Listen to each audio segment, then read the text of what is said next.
Hi there. Thanks for joining us on another episode of Space Nuts. Great to have your company. My name is Andrew Dunkley, your host, and I hope you can stick around because we've got a jam-packed show. We're once again going to Mars because they've looked at some new evidence that does suggest Mars oceans may have been vast. That is really exciting news. We're also going to look at the fastest spinning asteroid yet discovered. This one's really in a spin. It's making everybody dizzy.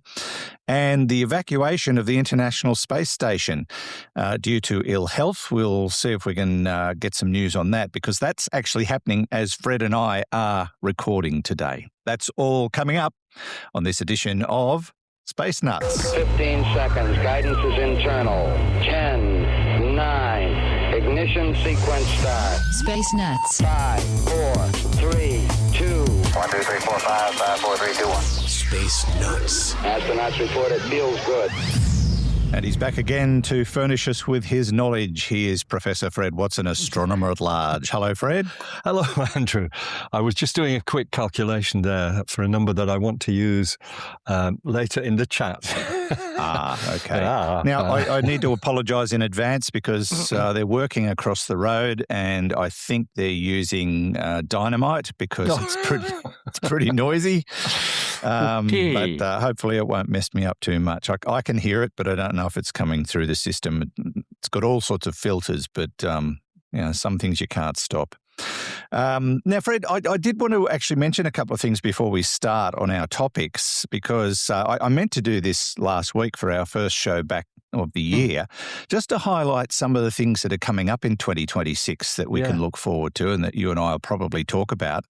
The Artemis 2 launch is slated. Whether or not it'll be delayed again remains to be seen, but that will see a crew doing a lap around the moon. And that'll be the first time humans have been back in orbit around the moon since the 70s, which is exciting and probably too long, but that'll be good. This one I know will excite you. The Grace Roman Space Telescope is going to be launched. That one is going to open so many doors for us, I suspect. The Plato mission, which will be searching for rocky planets. It'll be doing a lot more than that, but that's one of the things that it's being set out to do. China is to launch its own space telescope as well in the hunt for dark matter and dark energy. And there's another mission that's going to be studying the moon and Mars, well, several missions, not just one, more Chinese and Japanese missions involved there. And I think this is one you and I have talked about before, the SMILE mission, which will be studying Earth's magnetic field and how the sun interacts with our atmosphere, is due to be launched this year as well. I'm sure there's a lot more going on than that, but there's some of the highlights of 2026. So we'll have a lot to talk about, Fred. Could I add a couple more as well? Oh, go for it. We've just heard that the Pandora spacecraft has entered orbit, which I think is a spacecraft, again, looking at exoplanets to try and sort of tell us a bit more about how their atmospheres might reveal stuff. China has just filed for 200,000 satellites constellation with the International Telecommunications Union. Oh, no. Which is, well, it's not the biggest yet. The biggest was back in 2020 when the Rwandan government filed for over 300,000. Since then, they've launched one CubeSat, I think. So that looked like a filing that was more getting your foot in the door. And just turning to nature, we've got some interesting events coming up. March the 3rd, total eclipse of the moon, visible certainly from our hemisphere in Australia. Not sure about North America and Europe. There's towards the end of the year, and this will happen twice, which is great because you can see it on different sides of the Earth. I think it's October, sometime in October and sometime in November, there will be an occultation of the planet Jupiter by the moon. That means the moon will pass in front of Jupiter. And certainly for us in November here in Australia, it will be during the daytime. So get your binoculars out during the daytime, check out the moon and watch for Jupiter disappearing. Oh, that'll be good. That'd be a good one for a backyard telescope, wouldn't it? Absolutely. Perfect. Yeah. Yes. Awesome. Yeah. I had my 6-year-old granddaughter here the other day, and the moon was out in the east, and it was still daytime, but it was pretty prominent. So I grabbed the telescope and gave her a look, and I tried to explain to her what craters were, and she struggled with the concept, but she eventually, I think, figured it out. But I took a couple of photos of her looking through the telescope. She was very excited. So, which you sent to me. Fun. It was lovely to see them, Andrew. Yeah, lovely shots. A youngster looking through a telescope with Grandad in the background is great. Yeah. She's got blonde hair and blue eyes, and her brothers and sisters are all brown-haired and brown-eyed. So she seems to have picked up Judy's side of the family genes because Judy's blonde with blue eyes. But she's the only one in the family that's gone that way. It happens, though, doesn't it? It's just the way it is. Yeah, That's DNA. Okay, Fred, let's get stuck into it, because we're heading off to Mars, and we're doing this because of a study that's just been published, in fact, in the last week or two, about observations of Mars that suggest that its oceans were once vast. Now, we always knew there was probably surface water, but we didn't really know whether they were, pockets or separate oceans or what. But now they're thinking the oceans might have been enormous.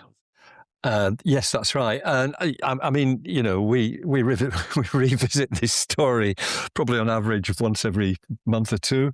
The last time we covered this, and I wrote it up actually in an Australian Geographic article. Not that I did the research, but this is other people's research, and that was pointing in the same direction, Andrew. It was a group that looked at the way ancient rivers on Mars meandered, because you can learn something from the meandering about the size of the body of water that they're emptying into.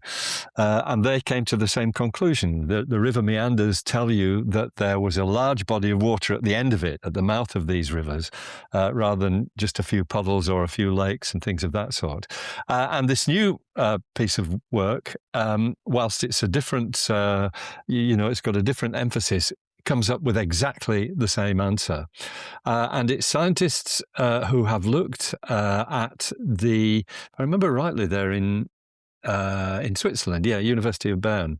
It's scientists who have looked at the region around Valles Marinaris, that great, huge chasm in the surface of Mars, near Mars's equator, something that makes the Grand Canyon look like a bit of a scratch on the surface of the Earth. Yeah, is it right that the Grand Canyon would fit into one of its tributaries or something? No, that's right. I think that's correct. Yeah, amazing. So they've been looking in that region, and certainly on the northern side and the northern flanks, there are valleys that sort of open out onto the plains of Mars, because that Valles Marinaris is kind of right at the start of the highland areas of the southern hemisphere of Mars. Mars has got this dichotomy: the northern hemisphere is flat and low, southern hemisphere 3 kilometers higher on average, full of craters, mountains, and all the rest of it.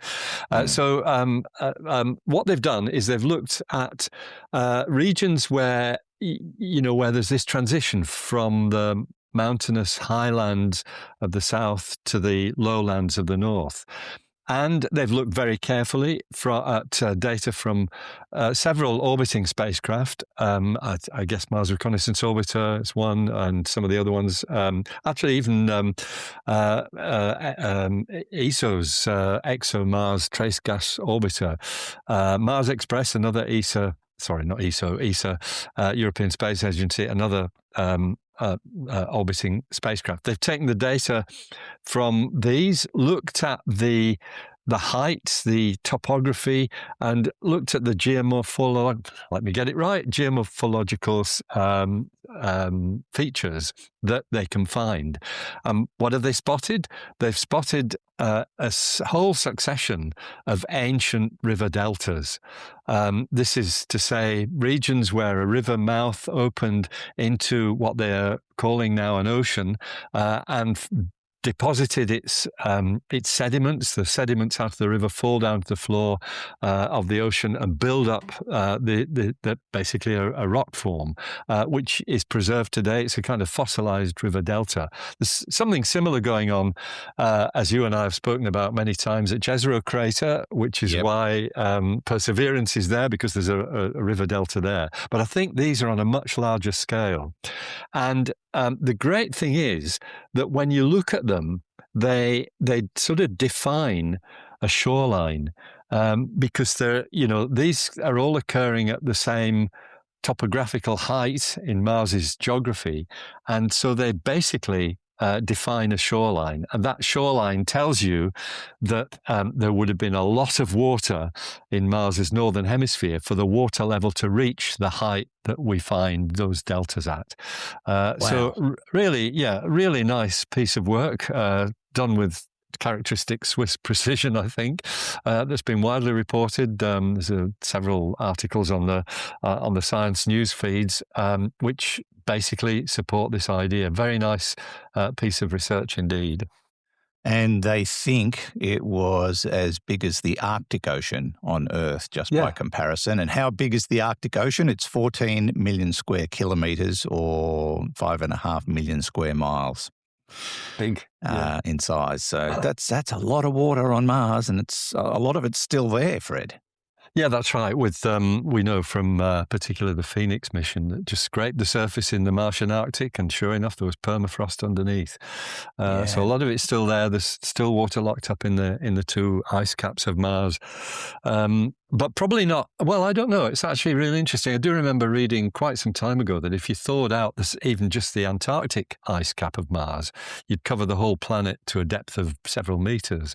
Now, whether that still holds good with what we've discovered since then, that was quite an old, I think that was probably 15 years ago, so that comment was made. It would be interesting to know how we evaluate that now. But I think it's still true that a lot of that water is still there. Yeah, it is a fascinating story. Water means life. Yes, well, yes, we've said that many times, and you just don't know, do you? You don't.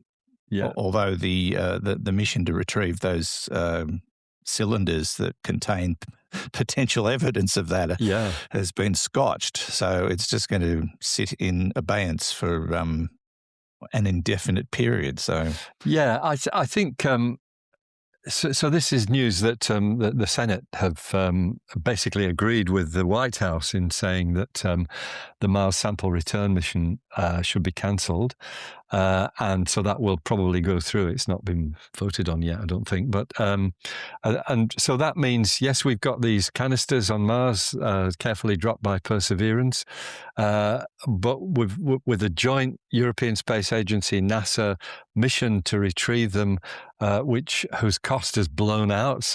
We've talked about this before, and not perhaps surprising that it's now had a line drawn under it. Now that's bad news, because we really would like to get hold of these samples. There's one in particular that may contain actually fossilized microbes.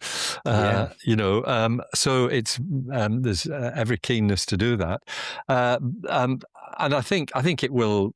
There'll certainly be a revisiting of this idea. ESA, I think, is still going ahead with their half of the bargain, which was, I think, to build the orbiter, which would actually bring the samples back to Mars. NASA's part was gathering them up on the surface and sending them up to orbit around Mars. It's bad news. There's a bright side to it, though, in that the money that's being saved will probably go to some of the other missions that are being planned. So name your favourite planet, you might get some good news out of this. I know your favourite, and probably mine too, is Mars. But anyway, we'll see what happens. I wouldn't write the Mars sample return off altogether. In my flights of fantasy last night, while my respiratory tract infection was making me cough all night, I was thinking maybe the Chinese could bring them back. Because I think they're planning a sample return mission as well. So maybe we do a deal there, which would be fabulous international cooperation. It would indeed. Of course, we could always start the conspiracy and say, what does NASA and the US government know that they're not telling us? hence no dear. return. Yeah. Be careful what you say, Andrew. Look, I'm just kidding around, but it's just money, isn't it? That's the thing. It's all about money. That's right. It's not about finding something with legs that you don't want anybody to know about. Yes, that's been done in a lot of science fiction films. Yeah, it has. Yes. All right. Great story about the oceans of Mars, though. If you'd like to check it out, it's on the phys.org website, or you can read the paper that's been published in the journal NPJ Space Exploration. This is Space Nuts with Andrew Dunkley and Professor Fred Watson. Roger, you're loud and clear here also. Space Nuts. To our next story, Fred, and this is a really good one for a couple of reasons. It's something we haven't seen before, but it also involves the Rubin Observatory, which has already done things that other observatories have not been able to do and promises to do so much more. This is the fastest spinning asteroid yet discovered, and a couple of headlines I've read suggested why hasn't it thrown itself to pieces because of the speed at which it's rotating. And the rate is rather high when you look at what the average asteroid does. Yeah, it's so it is a record breaker. It's the fastest spinning asteroid for its size, right? Because I think smaller things can spin faster than this. It's 710 meters long, nearly 3/4 of a kilometer. So it's not a small asteroid at all. This is quite a large one. And it spins at the rate of one rotation every 1 minute, 53 seconds. So that is one heck of a spin. So that's its day length, Andrew. If you're standing on it, your day will be 1 minute, 53 seconds, night and day, not 24 hours. No. But you're right. You're absolutely right. I think it's interesting for two reasons. One is exactly as you've said. It underlines just how powerful the Rubin Observatory is going to be. The observations of this object were made during the sort of commissioning period for the telescope's instruments, which was earlier last year, April and May 2025, and that. As you probably remember, I think they released information saying they discovered more than 1,000 asteroids in 10 hours of observing, which is pretty fantastic. The telescope's capabilities will allow it to survey the entire southern sky every 3 nights with an 8-meter class telescope. That is an astonishing achievement, and we must find something incredible. Yeah, we will. There's going to be all kinds of things that come out of the woodwork. It's what we call sort of time-sensitive astronomy or transient astronomy. You're looking for things that either move or change in the sky, and it's going to be so good at finding them. And so the real observing campaign, the Large Synoptic Survey, will start sometime this year, sort of when they're ready to hit the go button. But I think everybody at the Rubin is pretty happy with the way things are going. And just to sort of highlight that, it's a telescope with this kind of capability to make many observations over a short period of time of the same area of sky that has allowed the scientists to discover the very rapid rotation of this asteroid. Because what you have to produce to look at the way an asteroid rotates is what's called a light curve. You look at the way its brightness changes because most asteroids are quite asymmetric. They're either shaped like a potato or a dumbbell. Very few are anything remotely spherical. This particular one is, I think, quite elongated. And so as it rotates, different sides of it catch the sunlight, and you get a variation in the light that we see from it. And so that has allowed, because it's only 1 minute 53 seconds for one complete revolution, that has allowed the scientists to determine that fact. So to the asteroid itself, you're right, it's interesting. It rejoices in the name of 2025 MN45, a classic asteroid name. And it's in the main asteroid belt. That's a good place for it to be between Jupiter and Mars, where most of the asteroids are. But its rotation is what highlights the unusual nature of it. Because as you and I have spoken about before, many asteroids are basically what we call rubble piles. They're just piles of debris which stick together loosely under their own gravity. Little Dimorphos and Didymos, the two objects that NASA did the DART test on a few years ago, they are probably rubble piles. They've got the characteristic rubble pile shape, which is like two cones on back to back. This, if it was a rubble pile, it would have flown apart gazillions of years ago with that short period of rotation, 1 minute 53 seconds. So and when you look at the size of it and interpret what the rotation means, it tells you it's probably made of absolutely solid rock. This is something that is going to be hard to pull apart to rotate, for it to be that big, rotate at that speed. It's got to be solid rock, making it, in some ways even more interesting, because we think the rubble piles are perhaps the more common asteroids that we see. Do we have any idea what would make it different? Why it would be different? Is it a piece of a destroyed planet, Theia? Well, yeah, could be. Might be part of Theia, the one that created the moon after it collided with the Earth. It's more likely. You're right. It's probably maybe part of the outer mantle of what would have been a protoplanet in the early solar system. These things were the building blocks of planets. They collided. Sometimes they blasted each other apart. Sometimes they stuck together to form what we see in the solar system today. And I think some of the collisions that would have happened in the early solar system may well have set an object like this spinning very rapidly. In fact, it might have, initially been spinning even more rapidly than it is now, because we're looking at probably several billion years ago when whatever happened to it happened. So an object of some interest, and one that I'm sure will be studied in greater detail. We might want to know things like, the infrared signature of its surface, which gives you an idea of what the surface is like, how rough it is, whether it's a smooth surface, what materials are likely to be found on its surface. That can all come from spectroscopy, and also the science of polarimetry, which is what you look at to know whether something's highly reflective or rather rough and diffuse.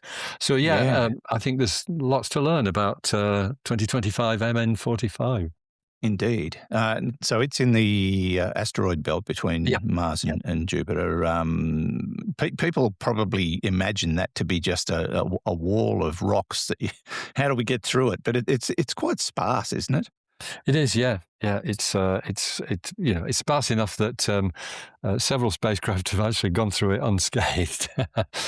So yes, it's. Well, I've never heard of a spacecraft actually running into anything out there. Not that there've been that many that have gone through, but that's right. But as was it Douglas Adams? Space is big. Yes. You might think it's a long way down to the chemist at the corner of the street, but that's nothing compared with space. I think that was what he said. Yes, indeed. So if you would like to learn more about what the Vera C. Rubin Observatory has discovered, you can do that at the universitytoday.com website, or you can read the paper in the Astrophysical Journal Letters, which was only published on January the 7th. So they're getting down to business early this year, aren't they? This is Space Nuts with... Sorry, I was just going to say, we always get a really good crop of news stories at this time of year, because it's right at the beginning of January that the American Astronomical Society has its annual meeting.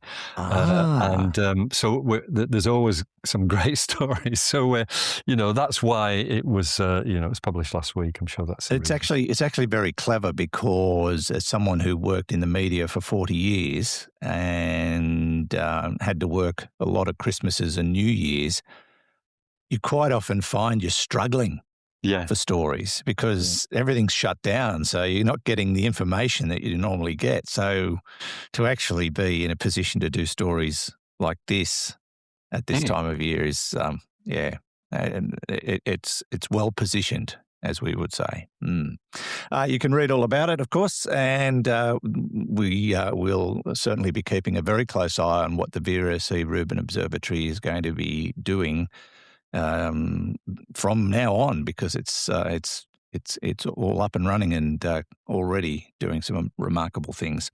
This is Space Nuts with Andrew Dunkley and Fred Watson. 0G,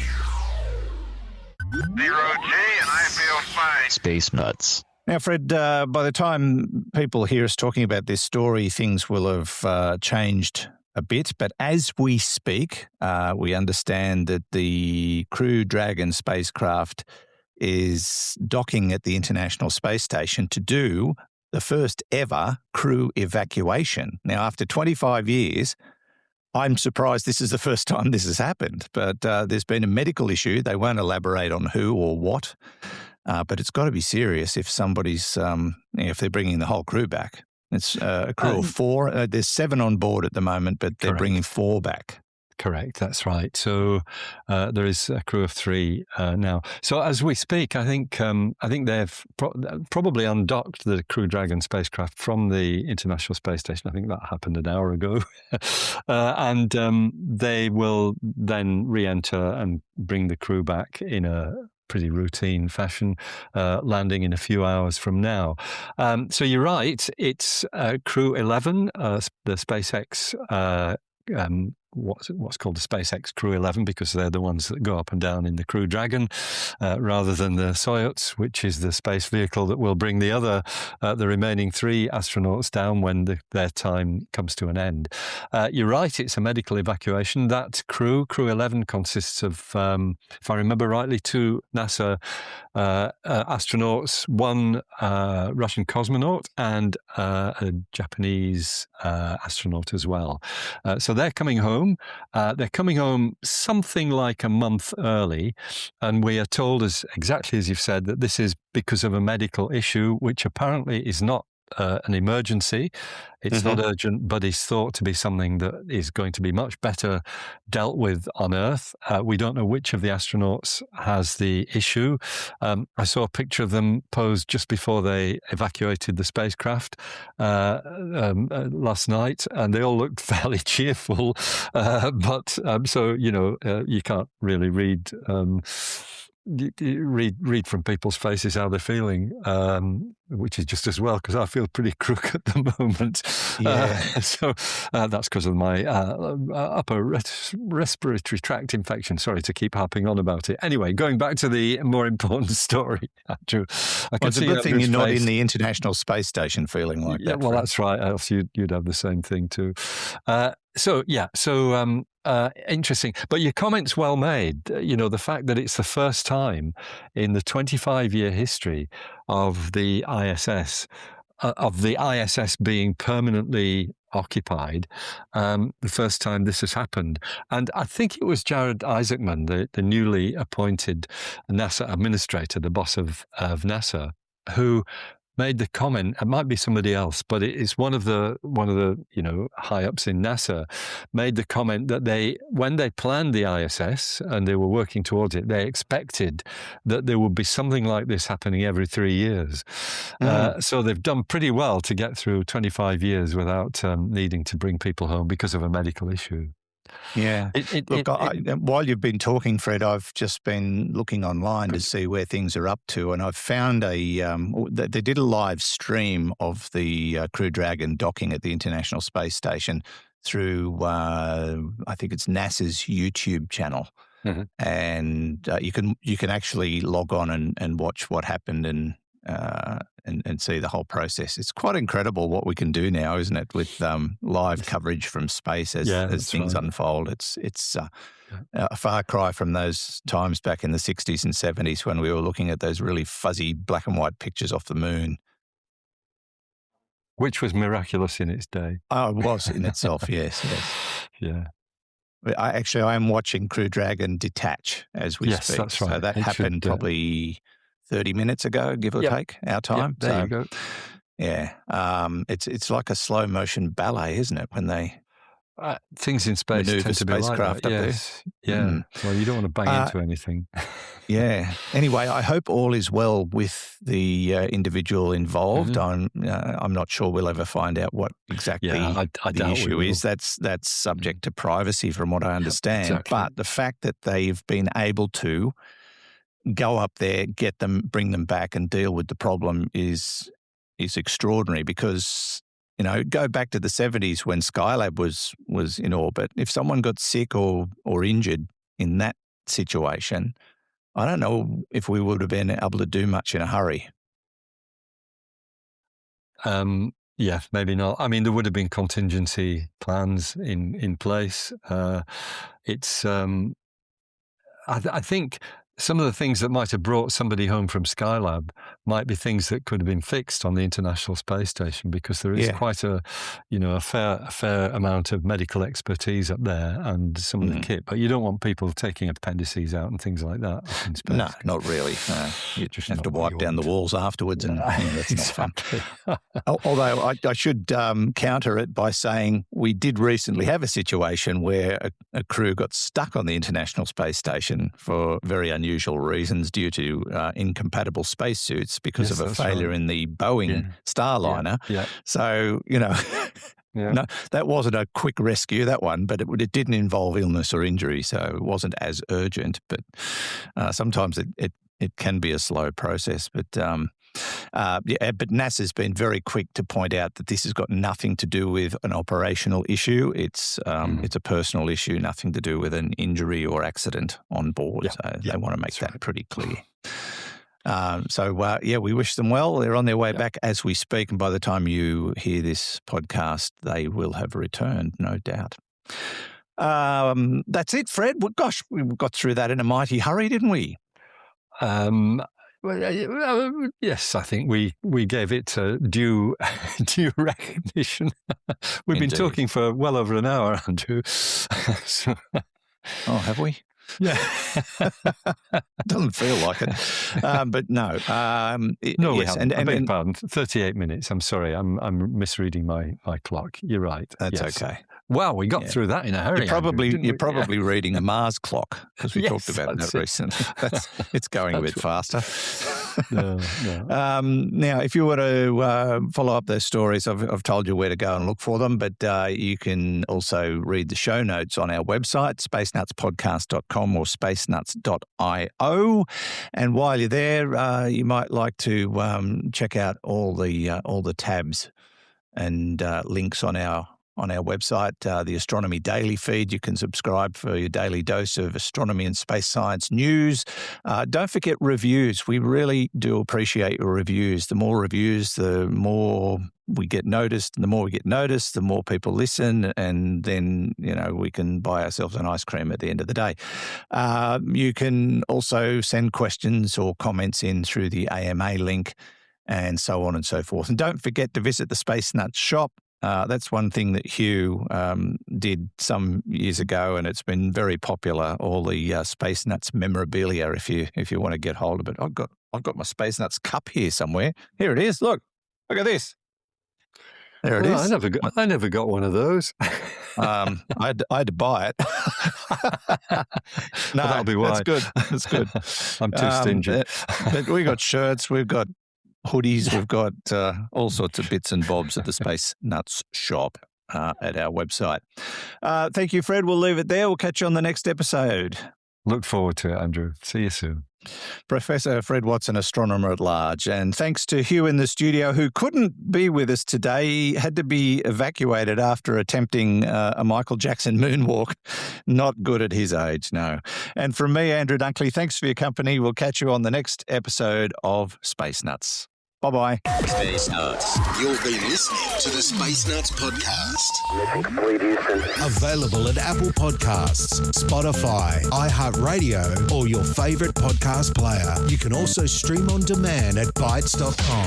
This has been another quality podcast production from Bytes.com.